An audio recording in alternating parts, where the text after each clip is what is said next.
സദസ്സിലുള്ള പ്രിയപ്പെട്ടവരെ, can I speak in Malayalam? That will be better. കാരണം ഇവിടെ ഇരിക്കുന്ന എത്ര പേർക്ക് ഇംഗ്ലീഷ് സംസാരിച്ചാൽ മനസ്സിലാവും എന്ന് എനിക്കറിയാം. പക്ഷെ ഇതൊരു ഇംഗ്ലീഷ് മീഡിയം സ്കൂൾ ആയതുകൊണ്ട് വേണ്ടി വന്നാൽ ഇംഗ്ലീഷിൽ സംസാരിക്കാമെന്ന് വിചാരിച്ചു. വേണ്ടല്ലോ, ചേലക്കരക്കാരോടൊക്കെ മലയാളത്തിലല്ലേ സംസാരിക്കുന്നത്. ഞാൻ ഒരു തുള്ളി ചേലക്കരക്കാരനാണ്. ഞാൻ എൻ്റെ ചെറിയ ക്ലാസ്സിൽ, ഏറ്റവും ചെറിയ ക്ലാസ്സിൽ ചേലക്കര പഠിച്ചിട്ടുള്ള ആളാണ്. ഇപ്പോഴൊന്നുമല്ല, പറഞ്ഞാൽ കാലം കുറെ മുമ്പാണ്. പറഞ്ഞാൽ കാലം കുറേ മുമ്പ് ചേലക്കരയിൽ 2ാം ക്ലാസ്സിൽ മാത്രം പഠിച്ചിട്ടുള്ള ആളാണ്. 2ാം ക്ലാസ്സിലെ പഠിപ്പ് അത്ര മോശപ്പെട്ട പഠിപ്പാണെന്ന് എനിക്ക് തോന്നുന്നില്ല. കാരണം നഴ്സറി ക്ലാസ് കഴിഞ്ഞ് 1ാം ക്ലാസ്സും 2ാം ക്ലാസ്സും കഴിഞ്ഞാലേ നമ്മൾ 10ാം ക്ലാസ്സിലും 12ാം ക്ലാസ്സിലും ഗ്രാജുവേഷനും പോസ്റ്റ് ഗ്രാജുവേഷനും പോസ്റ്റ് ഡോക്ടറേറ്റും MBBS-ഉം എൻജിനീയറിങ്ങും സിവിൽ സർവീസും ഒക്കെ നേടും. ഏറ്റവും ചെറിയ ക്ലാസ്സിൽ പഠിപ്പിച്ച അധ്യാപകരാണ് ഏറ്റവും ക്ലേശകരമായി ബുദ്ധിമുട്ടി കുട്ടികളെ പഠിപ്പിക്കുന്നതെന്ന് എനിക്ക് പലപ്പോഴും തോന്നി. ഞാൻ SMT സ്കൂളിൽ 2ാം ക്ലാസ്സിൽ പഠിച്ചിരുന്ന കാലത്ത് ഓരോ കാര്യവും എനിക്ക് ഓർമ്മയുണ്ട്. അന്ന് കണ്ടിരുന്ന സിനിമ എനിക്ക് ഓർമ്മയുണ്ട്. അന്ന് വായിച്ച ബാലകഥകൾ എനിക്ക് ഓർമ്മയുണ്ട്. അന്ന് പരിചയപ്പെട്ട സുഹൃത്തുക്കളെ എൻ്റെ ഓർമ്മയിലുണ്ട്. പൊതുവെ ചേലക്കര എന്നൊക്കെ പറഞ്ഞു കഴിഞ്ഞാൽ വളരെ നല്ല മനുഷ്യർ താമസിക്കുന്ന സ്ഥലമായിട്ട് എനിക്ക് തോന്നിയിട്ടുള്ളത്.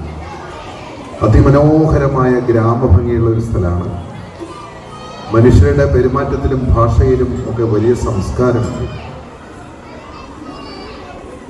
ഇങ്ങോട്ട് വരണ വഴി ഒഴിച്ച് ബാക്കിയൊക്കെ ബെസ്റ്റ്. ഞാൻ വളരെ കാലം ക്ലേശിച്ചിട്ട് ചേലക്കര വഴി വരാറില്ല. ഈ അടുത്ത കാലത്താണ് ശരിയായത്. അന്നൊക്കെ ഞാൻ വളഞ്ഞ് മൂക്ക് പിടിക്കുകയായിരുന്നു. ചേലക്കര ഭാഗത്ത് പരിപാടിക്ക് വരാൻ പറ്റില്ല. കാരണം എന്ന് വെച്ചാൽ റോഡ് മുഴുവൻ കൊളായിരുന്നൊരു കാലമുണ്ട്.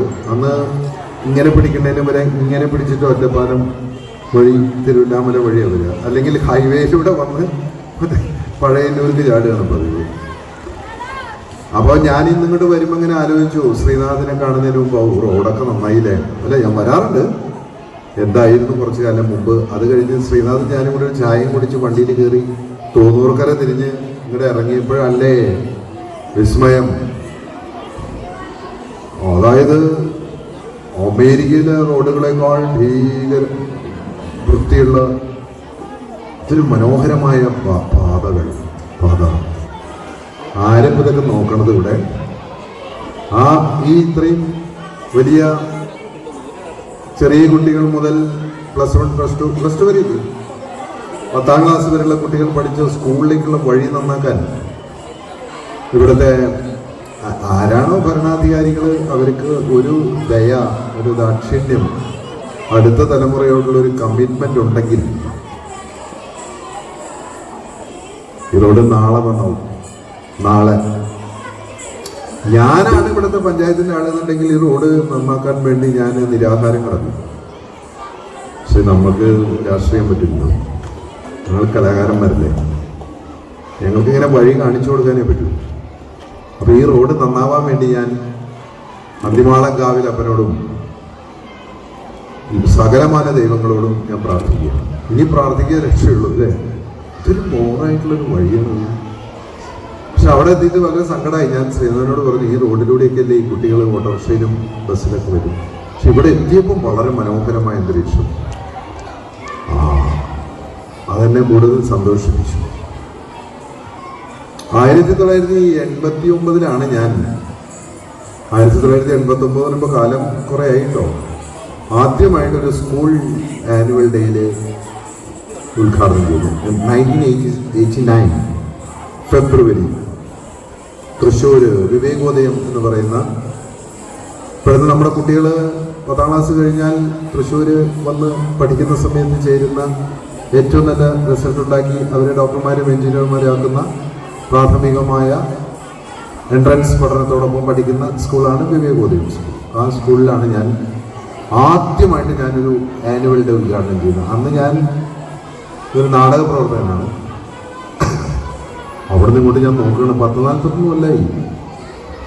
എത്രയെത്ര സ്കൂളുകൾ, എത്രയെത്ര കോളേജുകൾ, എത്രയെത്രയാ സ്കൂളുകൾ തന്നെ എനിക്ക് ഓർമ്മയില്ല. വിദ്യാഭ്യാസം എന്ന് പറയുന്നത് നല്ല മനുഷ്യനെ സൃഷ്ടിക്കാനുള്ള ഏറ്റവും വലിയ പ്രക്രിയയാണ് വിദ്യാഭ്യാസം. മറ്റുള്ളവരുടെ ദുഃഖവും വേദനയും സങ്കടവും തിരിച്ചറിയുക, അറിവ് നേടാനാണ് വിദ്യാഭ്യാസം. യാതൊരു സംശയവും വേണ്ട. അറിവ്, ഏതുതരം അറിവ്? പുസ്തകത്തിലൂടെയുള്ള അറിവ്, പാരിസ്ഥിതികമായ വിഷയങ്ങളിലുള്ള അറിവ്, ശാസ്ത്രത്തിലുള്ള അറിവ്, കണക്കിലുള്ള അറിവ്, ഭാഷകളിലുള്ള അറിവ്, ഇതൊക്കെ നേടാനാണ് വിദ്യാഭ്യാസം. വിദ്യ കൊണ്ട് സ്വതന്ത്രരാവാൻ വേണ്ടിയാണ് കുട്ടികളെ. എല്ലാവർക്കും, ഈ കാണുന്ന ഭൂമിയിൽ മുഴുവനുള്ള എല്ലാ മനുഷ്യർക്കും ചവിട്ടി നടക്കാനും നിൽക്കാനും ഒരൊറ്റ വസ്തുവുള്ളത് ഭൂമിയാണ്. ഭൂമി എന്ന് പറയുന്ന ഈ മണ്ണ് മുകളിൽ ആവരണപ്പെട്ടിരിക്കുന്ന ഈ ഭൂമിക്ക് ജാതിയില്ല, മതമില്ല, രാഷ്ട്രീയമില്ല. ഇവിടെയാണ് നമ്മൾ കൊച്ചു കാലടി വെച്ച് ഓടുന്നത്. അത് കഴിഞ്ഞ് നമ്മുടെ ഭാവന, അതായത് ഈ ഇമാജിനേഷൻ വളരുന്നത് ആകാശത്തേക്കാണ്.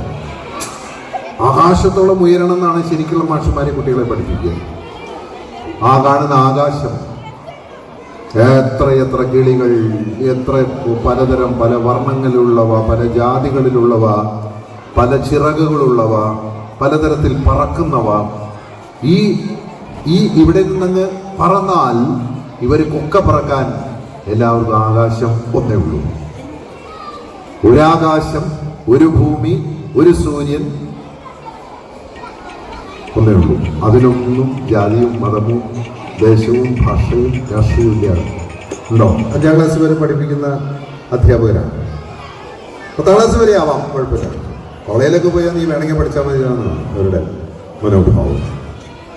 പക്ഷേ ആ കൂടിയിരിക്കുന്ന കൂട്ടുകാരൻ, അവനാണ് അടുത്തിരിക്കുന്നവൻ അല്ലെങ്കിൽ അടുത്തിരിക്കുന്നവൾ. അതായിരിക്കും ഏറ്റവും ഓർമ്മ നിൽക്കുന്ന ഫ്രണ്ട്. നമുക്കൊരു ശാസ്ത്രമുണ്ടല്ലോ, എന്താണ് നമ്മൾ കേട്ട ഒരു കുട്ടിയെ ഭാവിയിലേക്ക് പ്രാപ്തനായി എടുക്കാനുള്ള, അവനെ വിദ്യാഭ്യാസത്തിലൂടെ നല്ല മനുഷ്യനാക്കി എടുക്കാനുള്ള, അറിവ് നേടിക്കൊണ്ട് അജ്ഞതകളാകുന്ന എല്ലാ തരത്തിലുള്ള ഇരുട്ടും മാറ്റി, ഇവിടെ നേരത്തെ പറഞ്ഞു അറിവിൻ്റെ പ്രകാശം സ്വയം നേടാൻ വേണ്ടി പ്രാപ്തമാക്കുന്ന വിദ്യാഭ്യാസം. അജ്ഞാന തിമിരാന്തസ്യ ജ്ഞാനാഞ്ജന ശലാഖ്യ. അജ്ഞാനമാകുന്ന നമ്മുടെ മനസ്സിൻ്റെ, നമ്മുടെ തലച്ചോറിൻ്റെ ഇരുണ്ട കോണുകളിലേക്ക് അറിവിൻ്റെ നിത്യപ്രകാശം കടത്തിവിട്ടുകൊണ്ട് വിജ്ഞാനത്തിൻ്റെ വലിയ ആകാശവും കീഴടക്കാൻ കുട്ടികളെ പ്രാപ്തമാക്കുന്ന വിദ്യാഭ്യാസം. ഈ വിദ്യാഭ്യാസത്തിൻ്റെ ഏറ്റവും പ്രധാനപ്പെട്ട കുട്ടികൾക്ക് നമ്മൾ പറഞ്ഞു കൊടുക്കുന്ന കാര്യം നമ്മുടെ 4 ആളെ കുറിച്ച് പറഞ്ഞു കൊടുക്കുക. കുട്ടി നന്നായി പഠിക്കാനും, കുട്ടി നന്നായി വളരാനും, മറ്റുള്ളവരെ സ്നേഹിക്കാനും, പാഠ്യവിഷയങ്ങളിൽ മുന്നേറാനും, സ്കൂളിൽ ഏറ്റവും ടോപ്പറാവാനും, മത്സരങ്ങളിൽ 1ാം സ്ഥാനത്തെത്താനും, ശാസ്ത്രമേളകളിൽ 1ാമതാവാനും ഒക്കെ കുട്ടിക്ക് പറഞ്ഞു കൊടുക്കുന്നത് 4 പേരെ പറ്റി. ആരൊക്കെയാ? മാതാ, പിതാ, ഗുരു, ദൈവം. അല്ലേ? റൈറ്റ്? എന്താ മിണ്ടാത്തത്? പക്ഷെ ഇന്ന് ഭാഗ്യാന്വേഷികളാണ് എല്ലാവരും. കുട്ടികളെ നമ്മൾ അങ്ങനെ ഭാഗ്യം അന്വേഷിച്ച് പോവുക, അതിന് നീ മാത്രം. അതിനൊറ്റ വഴിയുള്ളൂ. കുട്ടികളോട് ചോദിച്ചു നോക്കും, മാതാപിതാ ഗുരു ദൈവം, അതിലേതിനെയാണ് നീ കൂടുതൽ ഇഷ്ടപ്പെടുക വെച്ചാൽ കുട്ടികൾ അപ്പം പറയും ഏറ്റവും കൂടുതൽ അതിനിഷ്ടം ദൈവം എന്നേ പറയുള്ളൂ. കാരണം നമ്മളിങ്ങനെ പൈസ കൊണ്ടുപോയിട്ട് ഇങ്ങനെ അമ്പലത്തിൽ അല്ലെ പള്ളിയിൽ അല്ലെ ജാറത്തിൽ കൊണ്ടിടുകയാണ്, എനിക്ക് കിട്ടണേ, എനിക്ക് കിട്ടണേ, എനിക്ക് മാത്രം കിട്ടണേ എന്ന്. അങ്ങനെ ഭാഗ്യം, മാതാപിതാ ഗുരു ദൈവം അല്ലേ? പക്ഷെ അത് ദൈവം ഓൾമൈറ്റിയാണ്, ദൈവമാണ്. ഇതൊക്കെ സൃഷ്ടിച്ച ദൈവമാണെന്ന് വിശ്വസിക്കുന്ന ഒരാൾ തന്നെയാണ് ഞാൻ.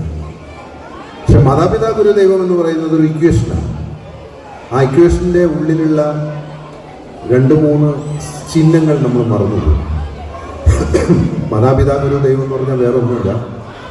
മാതാ പ്ലസ് പിതാ പ്ലസ് ഗുരു ഈസ് ഈക്വൽ ടു ദൈവം. അമ്മയും അച്ഛനും പഠിപ്പിക്കുന്ന ഗുരുനാഥന്മാരും 3 പേരും കൂടി ചേർന്നാൽ എന്താകുന്നു? ദൈവമാകും.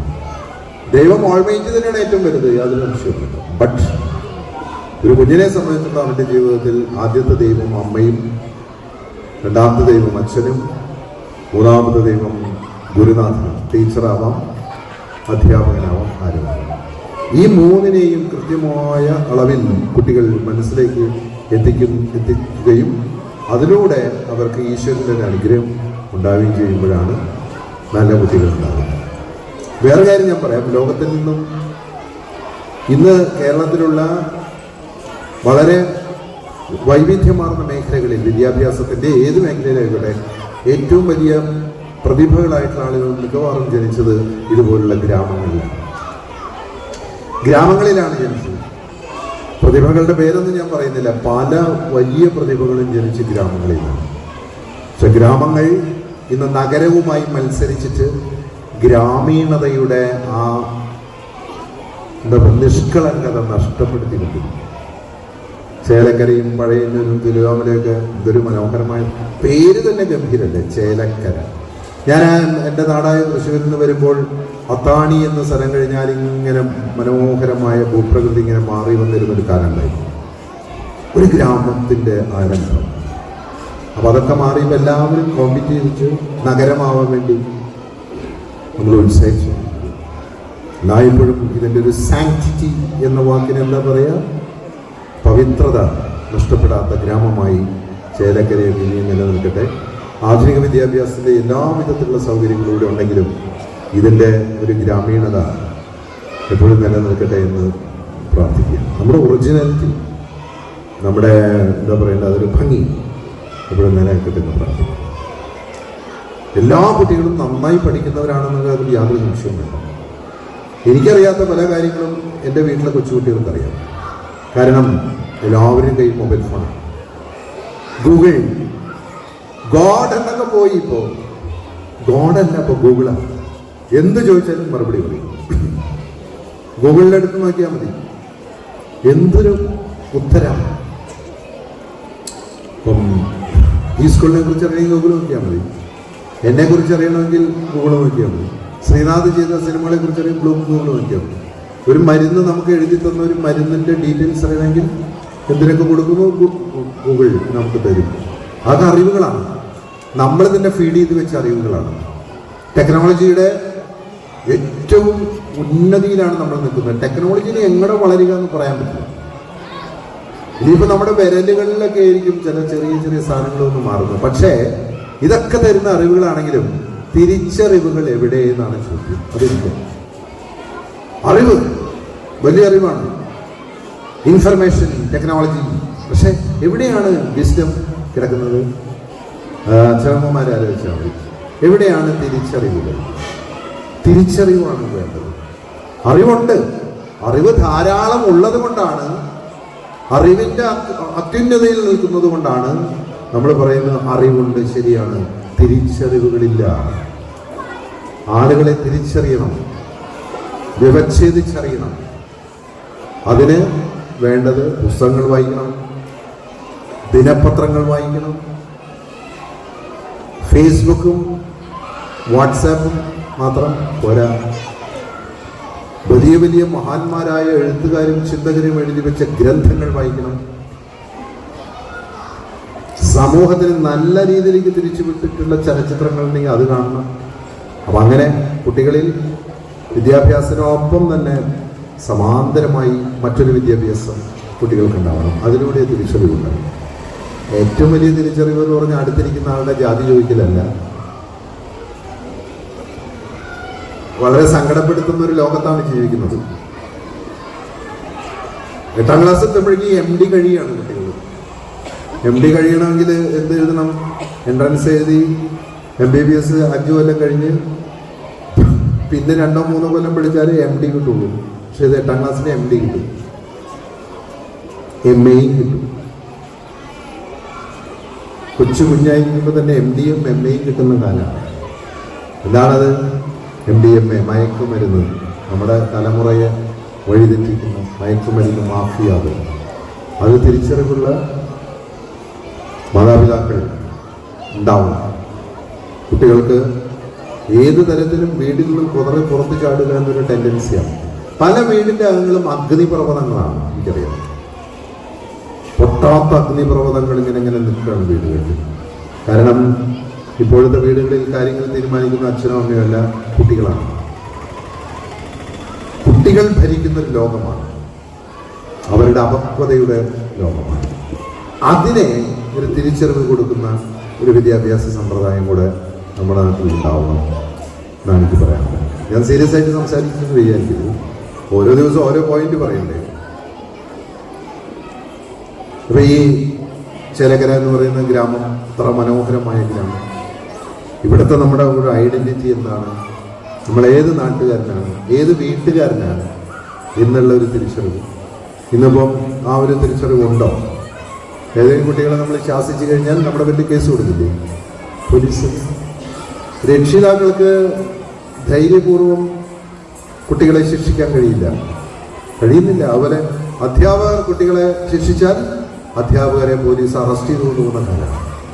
അവിടെ മാതാപിതാക്കൾ അവരുടെ സ്വാർത്ഥത കൊണ്ട് അധ്യാപകരെ പോലീസിലാക്കാൻ വേണ്ടി അവരും പ്രയത്നിക്കുന്ന കാലമാണ്. പണ്ടൊക്കെ എനിക്ക് കിട്ടിയ അടി ഇപ്പോഴും അതിൻ്റെ പാടുപടിയുണ്ട്. വീട്ടിൽ നിന്ന് കിട്ടിയ അടിയും അധ്യാപകരിൽ നിന്ന് കിട്ടിയ ചോറിലോട്ട് കിട്ടിയ അടിയും. ഇന്നൊരു കുട്ടിയെ നമുക്ക് അങ്ങനെ ചെയ്യാൻ പറ്റുമോ? പറ്റില്ല. എല്ലായിടങ്ങളിലും അമിതമായ സ്വാതന്ത്ര്യത്തിൻ്റെ കാലമാണ്. അതും അപകടത്തിലേക്കാണ് വരിക. എന്നിരുന്നാലും ഈ വിദ്യാഭ്യാസം ഈ സ്കൂളിൽ, ഈ മനോഹരമായ ചേലക്കര സെൻട്രൽ സ്കൂൾ അതിമനോഹരമായി കുട്ടികളെ പഠിപ്പിക്കുന്നു എന്ന് ശ്രീനാഥ് എന്നോട് പറയുന്നു. പക്ഷെ ഇവിടെ പഠിക്കുന്ന കുട്ടികളെ എല്ലാ കുട്ടികൾക്കും A+ കിട്ടട്ടെ. A+ ഏത് ഓരോ വിഷയങ്ങളിലല്ല, പഠിച്ചു മിടുക്കന്മാരായി മാറട്ടെ. ഒപ്പം അറിവിലൂടെ പഠിച്ച് A+ കിട്ടുന്നതോടൊപ്പം തന്നെ അതിനടിയിൽ എഴുതി ചേർക്കുന്ന ഒരു വാചകം, അവർക്ക് അവരുടെ ജീവിതത്തിലും പെരുമാറ്റത്തിലൂടെയും ജീവിതത്തിലും A+ കിട്ടട്ടെ, ജീവിതത്തിൽ A+ കിട്ടട്ടെ എന്ന് ഹൃദയപൂർവ്വം ഞാൻ പ്രാർത്ഥിക്കുന്നു. നമ്മൾ ദൈവത്തോട് പ്രാർത്ഥിക്കുന്ന ഏറ്റവും പ്രധാനപ്പെട്ട ചില വരികളുണ്ട് പാട്ടുകളിലൂടെ നേടുന്നൊരു വിദ്യാഭ്യാസമുണ്ട്. ഞാനത് നേടുന്നതാണ്. എത്ര പുസ്തകം വായിച്ചാലും എനിക്ക് കാലത്ത് തന്നെ ഒരു 10 പാട്ട് കേട്ടാൽ മാത്രമേ അന്നത്തെ ദിവസം ആരംഭിക്കാൻ പറ്റൂ. 10 പാട്ടുകൾ നിങ്ങളും കേട്ടോളൂ കേട്ടോ, വളരെ നല്ലൊരു മെഡിസിനാണ്. 10 പാട്ടുകൾ കേൾക്കാം. മലയാളം, ഹിന്ദി വേണമെങ്കിൽ കേട്ടോളൂ, തമിഴും എനിക്ക് യാതൊരു വിവരവും. മുഹമ്മദ് റാഫി സാഹിബിൻ്റെ കേട്ടോളൂ, ലതാജിയുടെ കേട്ടോളൂ, കിഷോർ ദായുടെ കേട്ടോളൂ, ഒക്കെ കേട്ടോളൂ. പക്ഷെ നമ്മുടെ ഭാഷയാണ് ഇല്ലാതായിക്കൊണ്ടിരിക്കുന്നത്. ചരമത്തിൻ്റെ അവസ്ഥയിലാണ് നമ്മുടെ മലയാള ഭാഷ. കുട്ടികൾക്ക് ഏത് കുട്ടികളോട് ചോദിച്ചാലും ഒരു ഗവൺമെൻറ് ഓഫീസിൽ പോയിട്ട് ഒരു ആപ്ലിക്കേഷൻ എഴുതി കൊടുക്കാൻ പറഞ്ഞാൽ ഇംഗ്ലീഷിലാണെങ്കിൽ പെട്ടുപെടുന്നതിന് എഴുതി കൊടുക്കും.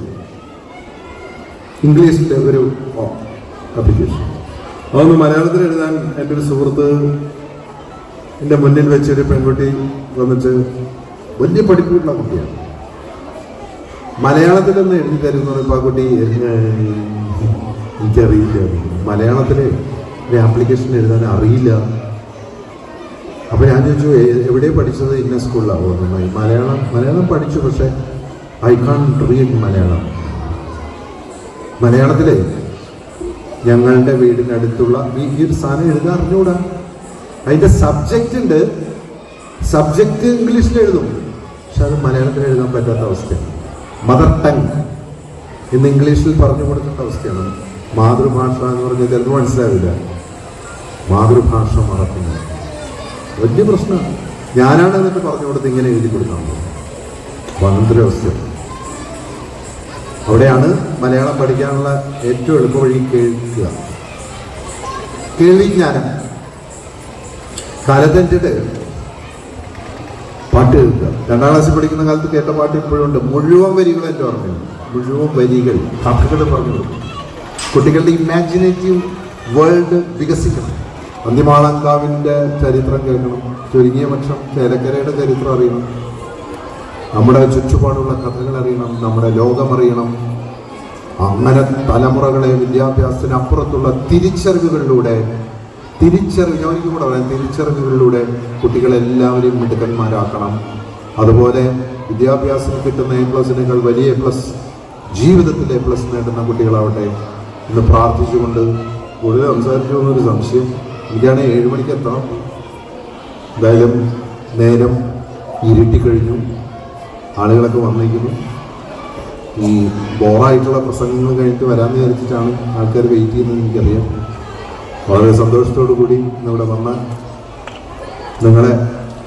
നിങ്ങളുടെ കുട്ടികളെ അവരുടെ അതിഗംഭീരങ്ങളായ കലാപരിപാടികൾ കാണാൻ തയ്യാറായിരിക്കുന്ന എൻ്റെ മുന്നിലിരിക്കുന്ന രക്ഷിതാക്കളെയും പഠിപ്പിക്കുന്ന അധ്യാപികമാരെയും ഇവിടുത്തെ മാനേജ്മെൻറ്റിനെയും പ്രിൻസിപ്പളിനെയും ഒന്നും ബോറടിപ്പിക്കാതെ ഇനിയും ഈ സ്കൂളിൻ്റെ നാമധേയം ഇവിടുന്ന് പഠിച്ചിറങ്ങുന്ന കുട്ടികളുടെ പേരിൽ അറിയപ്പെടട്ടെ.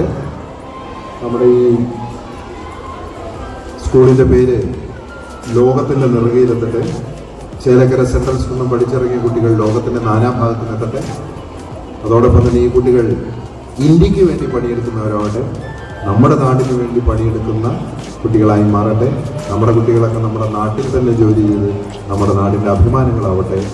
നാളത്തെ ഭരണാധികാരികളാവട്ടെ, നാളത്തെ വലിയ കലാകാരന്മാരാവട്ടെ, നാളത്തെ വലിയ ശാസ്ത്രജ്ഞന്മാരാവട്ടെ, നാളത്തെ ഈ മണ്ണിനെ സ്നേഹിക്കുന്നവരായി മാറട്ടെ. അതിനായിരിക്കട്ടെ അവരുടെ വിദ്യാഭ്യാസം എന്ന് ആത്മാർത്ഥമായി പ്രാർത്ഥിച്ചുകൊണ്ട് അവർക്ക് ആശംസകൾ നേർന്നുകൊണ്ട് ഞാൻ എൻ്റെ വാക്കുകൾ അവസാനിപ്പിക്കുന്നു. നിങ്ങളുടെ ഈ ആനുവൽ ഡേ സെലിബ്രേഷൻസ് ഹൃദയപൂർവ്വം ഉദ്ഘാടനം ചെയ്തതായി